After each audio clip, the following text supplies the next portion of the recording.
Comment se fait un soldat ou une ouvrière fourmi? En France, on a deux espèces avec des soldats. 1. Phédolpadedula. 2. Colodopsis truncata.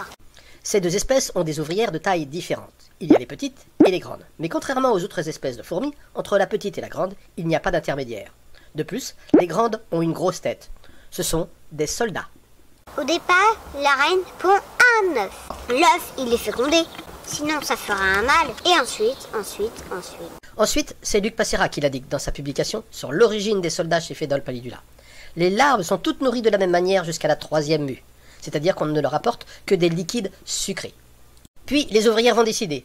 Soit la larve n'est plus nourrie, elle va se nymphoser et devenir une ouvrière. Soit la larve n'est plus nourrie de substances sucrées, mais uniquement de morceaux d'insectes. Alors, elle continuera de croître jusqu'à doubler de volume, sans muer, puis se nymphoser en soldat. C'est du déterminisme trophique. Les tissus auront reçu des protéines pour que cela devienne un soldat. Un autre facteur intervient. Il faut qu'il fasse un minimum de 24 degrés.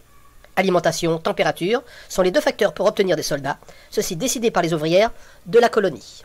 Surprenant, non?